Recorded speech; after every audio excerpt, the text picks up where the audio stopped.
എളത്തൂർ train തീവയ്പ് case ഏറ്റെടുക്കാൻ NIA. Kerala police UAPA ചുമത്തിയില്ലെങ്കിൽ കേസ് നേരിട്ട് ഏറ്റെടുക്കാനാണ് നീക്കം. 5 ദിവസം കാത്തിരുന്ന ശേഷം നടപടി ഉണ്ടാകാതിരുന്നാൽ കേന്ദ്ര ആഭ്യന്തര മന്ത്രാലയത്തിൽ നിന്ന് പ്രത്യേക അനുമതി വാങ്ങി സമാന്തര അന്വേഷണം നടത്താനാണ് എൻഐഎയുടെ നീക്കം. ഇതിനിടെ ഷാറൂഖ് സൈഫി പെട്രോൾ വാങ്ങിയത് ഷൊർണൂരിലെ പമ്പിൽ നിന്നാണെന്ന് തെളിഞ്ഞു. ഷാരൂഖ് സൈഫിക്കെതിരെ യുഎപിഎ ചുമത്താൻ കേരള പോലീസ് വൈകുന്നതിനാലാണ് കേന്ദ്ര ഏജൻസികൾ കടുത്ത നീക്കത്തിലേക്ക് കടക്കുന്നത്. കേരള പോലീസിന്റെ തുടർ നീക്കങ്ങൾ 5 ദിവസം കൂടി നിരീക്ഷിക്കും. ശേഷം എൻഐഎ കേസ് സ്വയം ഏറ്റെടുക്കാനുള്ള നീക്കത്തിലേക്ക് കടക്കും. ഷാരൂഖിന്റെ ഭീകരബന്ധം കണക്കിലെടുത്ത് എൻഐഎ കേന്ദ്ര ആഭ്യന്തര മന്ത്രാലയത്തോട് അന്വേഷണത്തിന് അനുമതി തേടും. സമാന്തര അന്വേഷണ റിപ്പോർട്ട് എൻഐഎ ഡിഐജിക്ക് സമർപ്പിച്ചു. അന്വേഷണം ഒന്നിലധികം സംസ്ഥാനങ്ങളിൽ നടത്തേണ്ടതിനാൽ കേസ് ദേശീയ ഏജൻസികൾക്ക് കൈമാറണമെന്ന അഭിപ്രായം ശക്തമാണ്. ഇത്തരത്തിലൊരു പ്രവർത്തനം ചെയ്യണമെങ്കിൽ ആ പ്രതിയുടെ മാത്രം സ്റ്റേറ്റ്മെന്റ് വെച്ച് അന്വേഷണം നടത്തുന്നത് ശരിയല്ല. തീർച്ചയായിട്ടും ഒരു ലോൺ വോൾഫ് അറ്റാക്ക് ആണോ, അതുപോലെ മറ്റു കാര്യങ്ങളുണ്ടോ എന്ന് അന്വേഷിക്കേണ്ടത് എൻഐഎ ആണ്. ഇത് എൻഐഎക്ക് കൈമാറേണ്ട ഒരു ഫിറ്റ് കേസാണ്. ഇന്ത്യൻ ശിക്ഷാ നിയമത്തിലെ 302, 306, 307, 326 വകുപ്പുകൾക്ക് പുറമെ റെയിൽവേ ആക്ടിലെ 151 വകുപ്പ് ഉൾപ്പെടെ ചുമത്തിയാണ് നിലവിൽ ഷാരൂഖ് സൈഫിക്കെതിരെ കേരള പോലീസ് കേസ് രജിസ്റ്റർ ചെയ്തിരിക്കുന്നത്. എന്നാൽ പ്രതിയുടെ ഭീകരവാദ ബന്ധം കേന്ദ്ര അന്വേഷണ ഏജൻസികൾ സ്ഥിരീകരിച്ച പശ്ചാത്തലത്തിൽ യുഎപിഎ ചുമത്താൻ വൈകുന്നതാണ് സമാന്തര നീക്കത്തിന് കേന്ദ്ര ഏജൻസികളെ പ്രേരിപ്പിക്കുന്നത്. സംസ്ഥാന പോലീസ് യുഎപിഎ ചുമത്തിയ ശേഷം കേസ് എൻഐഎക്ക് കൈമാറുകയാണ് പതിവ്. എന്നാൽ അത്തരമൊരു നീക്കം പ്രത്യേക അന്വേഷണ സംഘം ബോധപൂർവം വൈകിപ്പിക്കുന്നുവെന്നാണ് കേന്ദ്ര ഏജൻസികളുടെ നിലപാട്. ഇതിനിടെ കേസിന്റെ കൂടുതൽ വിവരങ്ങൾ പുറത്തുവന്നു. ഡൽഹിയിൽ നിന്നും ഷാരൂഖ് സൈഫി ആദ്യമെത്തിയത് ഷൊർണൂരിലാണ്. ഷൊർണൂർ കുളപ്പള്ളി റോഡിലെ ഇന്ത്യൻ ഓയിൽ പമ്പിൽ നിന്നും പെട്രോൾ വാങ്ങി. 2 ക്യാനുകളിലായി 4 ലിറ്റർ പെട്രോളാണ് വാങ്ങിയത്. പമ്പിലെ CCTV ദൃശ്യങ്ങൾ പോലീസ് ശേഖരിച്ചു. റെയിൽവേ സ്റ്റേഷന് തൊട്ടടുത്ത പമ്പ് ഒഴിവാക്കി ഇവിടെ നിന്നും പെട്രോൾ വാങ്ങിയത് ആസൂത്രിതമാണെന്ന് പോലീസ് സംശയിക്കുന്നു. ഡൽഹിയിൽ നിന്നും സമ്പർക്ക് ക്രാന്തി എക്സ്പ്രസിലാണ് പ്രതി കേരളത്തിലെത്തിയത്. എലത്തൂർ ട്രെയിൻ തീവെപ്പ് കേസിൽ എൻഐഎയുടെയും ATSന്റെയും ഉൾപ്പെടെയുള്ള കേന്ദ്ര ഏജൻസികളുടെ ഇടപെടലുകൾ മുന്നിൽ കണ്ട് കേസ് അന്വേഷണത്തിന് നേതൃത്വം നൽകുന്ന കേരള പോലീസിന്റെ പ്രത്യേക സംഘം കേസിൽ യുഎപിഎ ചുമത്തുന്നതിനുള്ള നീക്കങ്ങൾ സജീവമാക്കിയിരിക്കുകയാണെന്നാണ് സൂചന. കോഴിക്കോട് നിന്നും ഡാൻ കുര്യൻ, ന്യൂസ് 18. സംഭവം നടന്ന് അന്ന് ഉച്ചയ്ക്ക് ശേഷമാണ് പ്രതി ഷൊർണൂരിലെ പെട്രോൾ പമ്പിലെത്തിയത്. CCTV ദൃശ്യങ്ങൾ പോലീസ് ശേഖരിച്ചു. ഏപ്രിൽ 2 ഉച്ചയ്ക്ക് ശേഷമാണ് ഈ കേസിലെ പ്രതി ഷാറൂഖ് സൈഫി ഇവിടെ നിന്നും പെട്രോൾ മേടിച്ചിട്ടുള്ളത്. നമുക്ക് കാണാം ഇവിടുത്തെ ദൃശ്യങ്ങളെല്ലാം ഇന്നലെ ഉച്ചയ്ക്ക് ശേഷം അന്വേഷണ സംഘത്തിലെ ഉദ്യോഗസ്ഥരോട് എത്തുകയും ഇത് CCTVയിലെ ദൃശ്യങ്ങൾ പോലീസ് ശേഖരിക്കുകയും ചെയ്തിട്ടുണ്ട്. അതോടൊപ്പം തന്നെ നമുക്ക് മനസ്സിലാകുന്ന വിവരം 2 കന്നാസുകളിലായി 4 ലിറ്റർ പെട്രോൾ ഇവിടെ നിന്ന് മേടിച്ചു പോയി എന്നുള്ളതാണ്. സാധാരണഗതിയിൽ ഈ വാഹനങ്ങളെല്ലാം തന്നെ ഇന്ധനം തീർന്ന് വഴിയിൽ നിൽക്കുന്ന സമയത്ത് പല ആളുകളും ഇത്തരത്തിൽ ബോട്ടിൽ വന്ന് ഈ ഇന്ധനം മേടിച്ചു പോകുന്നതാണ്, പെട്രോളും ഡീസലും എല്ലാം മേടിച്ചു പോകുന്നതാണ്. അപ്പോൾ അങ്ങനെ ഒരാളാകും എന്ന് തന്നെയായിരിക്കും ഇവർ കരുതിയിട്ടുണ്ടാകുക. ഓട്ടോറിക്ഷയിലാണ് വന്നത് എന്നത് സംബന്ധിച്ചാണ് കൃത്യമായി വിവരം ലഭിക്കുന്നത്. പോലീസ് വന്നിട്ട് CCTV ക്യാമറ നോക്കിപ്പോയി, ഇത്ര തന്നെ, വേറൊന്നും പറഞ്ഞൊന്നുമില്ല. അതിനകത്ത് ഈ ദൃശ്യങ്ങളിൽ ഇയാൾ ഇവിടെ വന്ന് വാങ്ങുന്നത് ഇല്ല, നമ്മൾ കണ്ടിട്ടില്ല. ഇല്ല, CCTV ക്യാമറ പോലീസ് ചെക്ക് ചെയ്തു, അവർ പോവുകയും ചെയ്തു. Hard disk കൊണ്ടുപോയോ?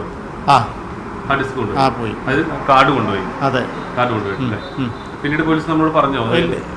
ഇല്ല, ഒന്നുമില്ല, പോലീസ് നോക്കി പോവുക ചെയ്തിട്ടുള്ളത്. മറ്റൊന്ന് പ്രധാനപ്പെട്ട കാര്യം, ഇയാൾ റെയിൽവേ സ്റ്റേഷനിൽ വൈകിട്ട് 7:15 Kannur Alappuzha express Alappuzha Kannur executive express 7:15 ഷൊർണൂരിൽ നിന്നും പുറപ്പെടുന്നത്. അപ്പോൾ ആ സമയം വരെ ഇയാൾ എന്ത് ചെയ്തു എന്നതും അതോടൊപ്പം തന്നെ ആരെങ്കിലും സഹായത്തിനുണ്ടായിരുന്നോ, ആരെല്ലാം കൂടിക്കാഴ്ച നടത്തി അല്ലെങ്കിൽ ആരെല്ലാം വിളിച്ചു, അത്തരം കാര്യങ്ങളെല്ലാം പോലീസിന് വ്യക്തത വരേണ്ടതുണ്ട്. എന്തായാലും ഈ കേസിലെ വളരെ നിർണായകമായ ഒരു നിർണായകമായ സംഭവത്തിൻ്റെ തുടക്കം ഇവിടെ നിന്നാണ്. ഈ ട്രെയിനിൽ തീവെപ്പിക്കുന്നതിന് വേണ്ടിയിട്ടുള്ള ഈ പെട്രോൾ മേടിച്ചിരിക്കുന്നത് ഷൊർണൂരിലെ പൊതുവാൾ ജംഗ്ഷനിൽ നിന്നുള്ള ഇവിടുത്തെ പെട്രോൾ പമ്പിൽ നിന്നുമാണ് ഇന്ന് പോലീസിന് വിവരം ലഭിച്ചിരിക്കുന്നു. അതിൽ CCTV ദൃശ്യങ്ങൾ ഉൾപ്പെടെ പോലീസ് ശേഖരിക്കുകയും ചെയ്തിട്ടുണ്ട്. തെളിവെടുപ്പിന് മുൻപേ പ്രതിയെ ചോദ്യം ചെയ്ത് നിർണായക വിവരങ്ങൾ ശേഖരിക്കാനുള്ള നീക്കത്തിലാണ് അന്വേഷണ സംഘം. കേസിൽ തീവ്രവാദ ബന്ധം ഉറപ്പിച്ചതിനാൽ ദേശീയ ഏജൻസികളുടെ തുടർ നീക്കവും പ്രസക്തമാണ്. പ്രതി കേരളത്തിൽ ആദ്യമായി എത്തിയ ഷൊർണൂരും ഇനി അന്വേഷണ കേന്ദ്രമാകും. CV അനുമോദ് ചേരുന്നു. അനുമോദ്, വളരെ പ്രധാനപ്പെട്ട നിലപാടുകളിലേക്ക് കേന്ദ്ര അന്വേഷണ ഏജൻസികൾ കടക്കുകയാണ്. നേരത്തെ വി മുരളീധരൻ പറഞ്ഞതനുസരിച്ച് നോക്കിയാൽ കൂടുതൽ തെളിവുകൾ ശേഖരിച്ചുകൊണ്ടിരിക്കുന്നു അവർ. കേരള പോലീസിന്റെ അന്വേഷണത്തിൽ തൃപ്തിയുമില്ല. എന്താണ് ഏറ്റവും പ്രധാനപ്പെട്ട വിവരങ്ങൾ ഇതുമായി ബന്ധപ്പെട്ട് ലഭ്യമാകുന്നത്? കോഴിക്കോട് മലർക്കുന്നിൽ AR ക്യാമ്പിൽ പ്രതിയുടെ ചോദ്യം ചെയ്യൽ തുടരുകയാണ്. വളരെ വിശദമായ ചോദ്യാവലി ഉപയോഗിച്ചാണ് ഈ ചോദ്യം ചെയ്യൽ നടപടികൾ പുരോഗമിക്കുന്നത്. നമുക്കറിയാം കേസിൽ വളരെ പ്രസക്തമാണ് ഈ ചോദ്യം ചെയ്യൽ. കാരണം ഈ കസ്റ്റഡി അപേക്ഷ കൊടുത്തപ്പോൾ തന്നെ പോലീസ് ആവശ്യപ്പെട്ടിരിക്കുന്നത് പ്രതിക്ക് കേരളത്തിൽ നിന്നും എന്തെങ്കിലും തരത്തിൽ സഹായം കിട്ടിയിട്ടുണ്ടോ എന്ന് കണ്ടെത്തേണ്ടതുണ്ട്. ഇയാളുടെ തീവ്രവാദ ബന്ധം പരിശോധിക്കേണ്ടതുണ്ട്. വിശദമായ തെളിവെടുപ്പ് നടത്തണം. അത് കേരളത്തിനകത്തും പുറത്തും നടത്തണം. അപ്പോൾ ഇത്തരം കാര്യങ്ങളിലേക്കെല്ലാം കടന്നു ചെല്ലണമെങ്കിൽ ഈ ചോദ്യം വിശദമായിട്ട് തന്നെ ചോദ്യം ചെയ്യേണ്ടതുണ്ട്. അതിനുവേണ്ട നടപടികളാണ് ഇപ്പോൾ മണിക്കൂറുകളായിട്ട് ഇവിടെ പുരോഗമിച്ചുകൊണ്ടിരിക്കുന്നത്. ഈ ചോദ്യം ചെയ്യലിന്റെ ആദ്യ പടിയായിട്ട് ലഭിച്ച വിവരങ്ങളുടെ അടിസ്ഥാനത്തിലാണ് ഈ പെട്രോൾ വാങ്ങിയത് ഷൊർണൂരിൽ നിന്നാണെന്ന് കണ്ടെത്തിയത്. ഇനി സ്വാഭാവികമായിട്ടും ഈ പ്രതിക്ക് കേരളത്തിൽ ലഭിച്ച സഹായം, അതായത് ഷൊർണൂരിൽ വന്നിറങ്ങിയത് മുതൽ ഇയാൾ എവിടെയായിരുന്നു, എന്ത് ചെയ്തു, ആരെങ്കിലും സഹായിച്ചിട്ടുണ്ടോ, ആരെല്ലാം വിളിച്ചിട്ടുണ്ട് തുടങ്ങിയ കാര്യങ്ങളെല്ലാം കണ്ടെത്തേണ്ടതുണ്ട്. അപ്പോൾ ഈ വിവരങ്ങളെല്ലാം ലഭിച്ചതിന് ശേഷം മാത്രമേ തെളിവെടുപ്പിന് ഇയാളെ പുറത്തു കൊണ്ടുപോകാൻ സാധിക്കുള്ളൂ. ഷൊർണൂരിലെ ഈ പെട്രോൾ വാങ്ങിച്ച സ്ഥലം, അതുപോലെ തന്നെ ഈ അക്രമം ഇയാൾ ചെയ്ത എലത്തൂര്, അതേപോലെ ഈ കത്തിച്ച ബോഗി കമ്പാർട്ട്മെന്റ് എന്നിവിടെ ഈ ഇവിടങ്ങളെല്ലാം തന്നെ ഇയാളെ തെളിവെടുപ്പിന് കൊണ്ടുപോയിട്ടുണ്ട്. അതിനു മുൻപ് ഈ പ്രതിക്ക് ഈ കേസുമായി ബന്ധപ്പെട്ടുള്ള എല്ലാ വിവരങ്ങളും, ഇയാളുടെ വെയറബൌട്ട്സ്, അതായത് ഇയാളുടെ ചരിത്രം പരിശോധിച്ച് പോലീസ് അന്വേഷണം നടത്തിയാണ് മുൻപ് ഡൽഹിയിലെല്ലാം തന്നെ ഈ അന്വേഷണം നടത്തിയിരുന്നത്. അപ്പോൾ അവിടെ നിന്ന് ലഭിച്ച വിവരങ്ങളെല്ലാം കൂട്ടിച്ചേർത്താണ് ഇയാൾക്ക് മുമ്പ് കേരളത്തിൽ പരിചയങ്ങളില്ല എന്നും ഇയാൾ ആദ്യമായിട്ടാണ് കേരളത്തിൽ എത്തുന്നതെന്നുള്ള കാര്യങ്ങളിലേക്ക് എത്തുന്നത്. അപ്പോൾ സ്വാഭാവികമായിട്ടും ഇത്തരൊരു ക്രൈം ചെയ്യുന്നതിന് ആരെല്ലാം സഹായിച്ചു, എന്തെല്ലാം കാര്യങ്ങൾ ഇതിന്റെ പിന്നിലുണ്ട്, ഇതെല്ലാം തന്നെ വിശദമായിട്ട് അറിഞ്ഞതിന് ശേഷം മാത്രമേ പോലീസിനെ UAP അടക്കമുള്ള വകുപ്പുകൾ ഇയാൾക്ക് മേൽ ചുമത്താൻ സാധിക്കുകയുള്ളൂ. അതിനുവേണ്ടിയാണ് വളരെ വിശദമായിട്ട് തന്നെ പോലീസിലെ ഉന്നത ഉദ്യോഗസ്ഥരുടെ സാന്നിധ്യത്തിൽ തന്നെ ചോദ്യം ചെയ്യൽ പുരോഗമിക്കുന്നത്. എന്നാണെങ്കിലും ചോദ്യം ചെയ്യൽ ഇന്ന് മുഴുവനായിട്ടും ഈ ദിവസം ചോദ്യം ചെയ്യൽ തന്നെയാകും എന്ന സൂചനയാണ് നമുക്ക് ലഭിക്കുന്നത്. ഇതിനുശേഷമായിരിക്കും തെളിവെടുപ്പ് അടക്കമുള്ള നടപടികൾ ഉണ്ടാവുക. വളരെ വിശദമായിട്ട് പോലീസിലെ ഉന്നത ഉദ്യോഗസ്ഥരുടെ സാന്നിധ്യത്തിൽ ഇയാളുമായി ബന്ധപ്പെട്ട ഈ ക്രൈമുമായി ബന്ധപ്പെട്ട എല്ലാ വിവരങ്ങളും മനസ്സിലാക്കുവാനുള്ള ശ്രമത്തിലാണ് പോലീസ് ഉദ്യോഗസ്ഥർ. AR ക്യാമ്പിൽ ഇയാളുടെ ചോദ്യം ചെയ്യൽ പുരോഗമിക്കുകയാണ്. എലത്തൂർ ട്രെയിനിലെ തീവെപ്പ് കേസിൽ പോലീസിന് വീഴ്ച പറ്റിയെന്ന് കേന്ദ്രമന്ത്രി വി മുരളീധരൻ. പ്രതിയെ പിടികൂടാൻ പോലീസ് വൈകിയെന്നും കേന്ദ്ര ഏജൻസികൾ പ്രാഥമിക അന്വേഷണം തുടങ്ങിയെന്നും വി മുരളീധരൻ പറഞ്ഞു.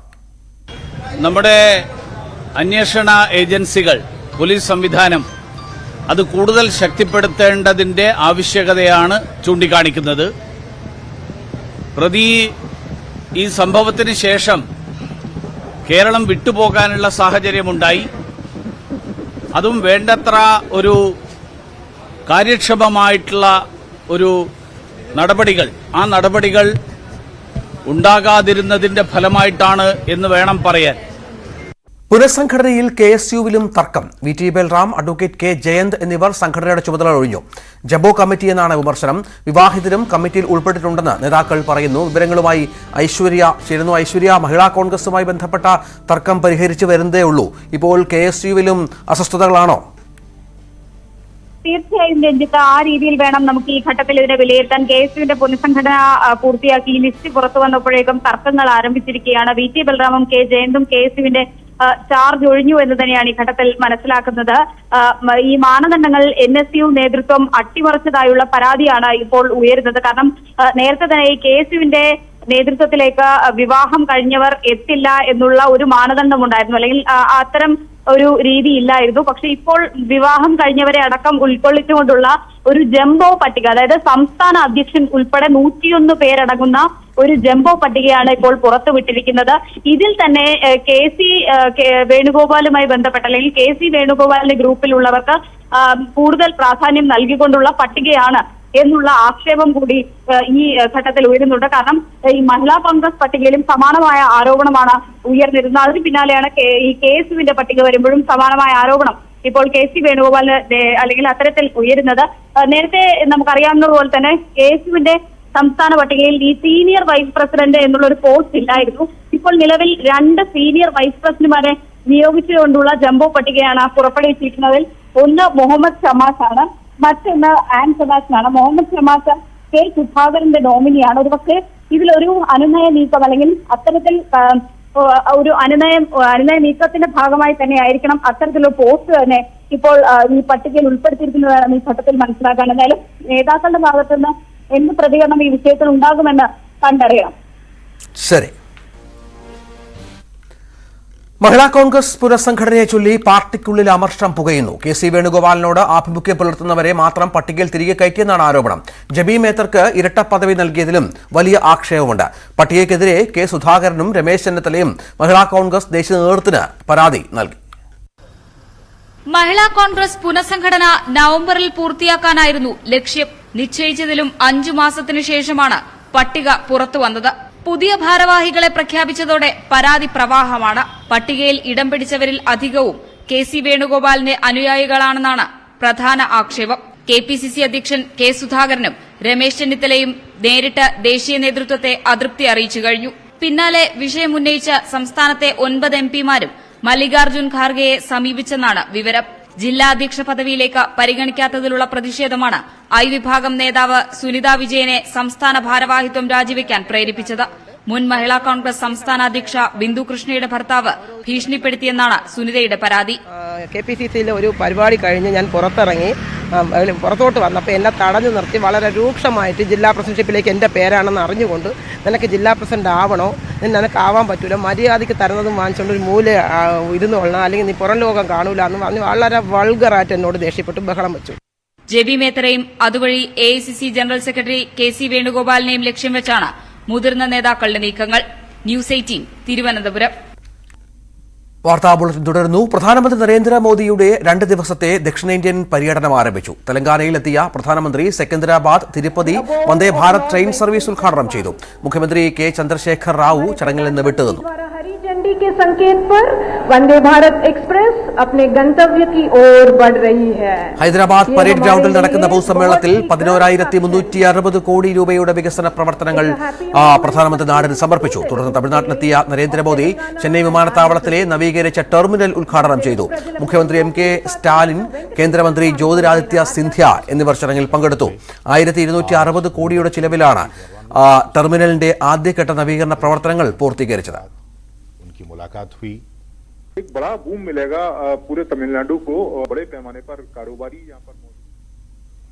അതേസമയം പ്രധാനമന്ത്രിയുടെ സന്ദർശനത്തിനെതിരെ കോൺഗ്രസിന്റെയും ദ്രാവിഡ സംഘടനകളുടെയും നേതൃത്വത്തിൽ തമിഴ്നാട്ടിൽ പ്രതിഷേധം തുടരുകയാണ്.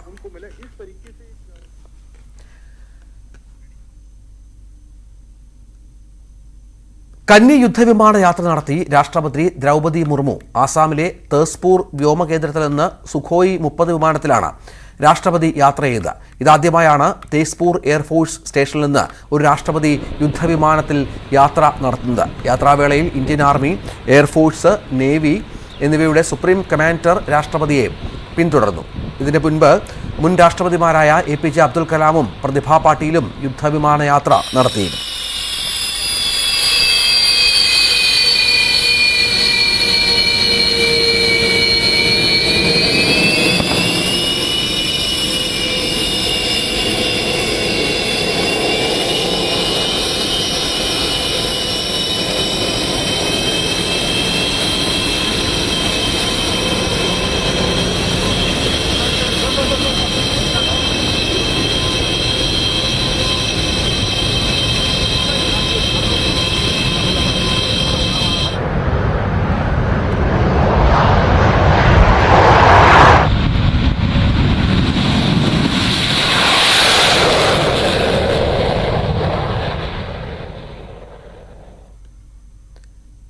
രാജ്യത്ത് തുടർച്ചയായ 2ാം ദിവസവും 6,000 കടന്ന് കോവിഡ്. പുതുതായി 6,155 പേർക്കാണ് കോവിഡ് സ്ഥിരീകരിച്ചത്.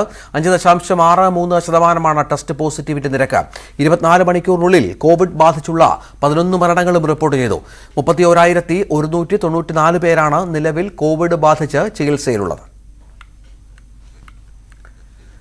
അരിക്കൊമ്പനെ പറമ്പിക്കുളത്തേക്ക് കൊണ്ടുവരാനുള്ള നീക്കത്തിൽ ആശങ്കയിലാണ് ഈ മേഖലയിലെ വ്യാപാരികൾ.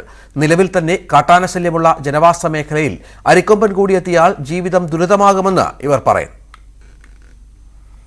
അതേസമയം അരിക്കൊമ്പനെ പറമ്പിക്കുളത്തേക്ക് മാറ്റാനുള്ള നീക്കത്തിനെതിരെ പറമ്പിക്കുളത്തെ ഊരുമൂപ്പന്മാർ ഹൈക്കോടതിയെ സമീപിക്കും. തിങ്കളാഴ്ച പുനഃപരിശോധന ഹർജി നൽകും. 6 പഞ്ചായത്തുകൾ കക്ഷി ചേരും. നെന്മാറ MLA കെ ബാബുവിന്റെ അധ്യക്ഷതയിൽ ചേർന്ന അഭിഭാഷകരുടെ യോഗത്തിലാണ് തീരുമാനം. ഹർജി പരിഗണിക്കുമെന്നാണ് വിശ്വാസമെന്ന് കെ ബാബു MLA പറഞ്ഞു. ആവശ്യപ്പെട്ടിരുന്നത് പോലെ അല്ല അതിനകത്ത് വന്നിട്ടുള്ള വിധി എന്നാണ് അറിയാൻ കഴിയുന്നത്. അതുകൊണ്ട് അഥവാ റിവ്യൂ പെറ്റീഷനിൽ ഗവൺമെൻറ് വരണം എന്ന അഭിപ്രായമാണ് പൊതുവെ വന്നത്. ചില വാർത്തകൾ ചുരുക്കത്തിൽ. കൊച്ചി കോർപ്പറേഷന്റെ ഉടമസ്ഥതയിലുള്ള ബ്രഹ്മപുരത്ത് പുതിയ മാലിന്യ പ്ലാന്റിന് ടെൻഡർ ക്ഷണിച്ചു. 48.56 കോടി രൂപയാണ് ചിലവ് കണക്കാക്കുന്നത്. പ്രതിദിനം 150 ടൺ ജൈവമാലിന്യം സംസ്കരിക്കുകയാണ് ലക്ഷ്യം. 8 മാസത്തിനുള്ളിൽ നിർമ്മാണം പൂർത്തിയാക്കണമെന്നാണ് വ്യവസ്ഥ. ബ്രഹ്മപുരം വിഷയത്തിൽ പ്രക്ഷോഭവുമായി മുന്നോട്ടു പോകുമെന്ന് കോൺഗ്രസ്. ഏപ്രിൽ 11 കളക്ടറേറ്റിന് മുന്നിൽ സത്യാഗ്രഹം നടത്തുമെന്ന് DCC അധ്യക്ഷൻ മുഹമ്മദ് ഷിയാസ് പറഞ്ഞു.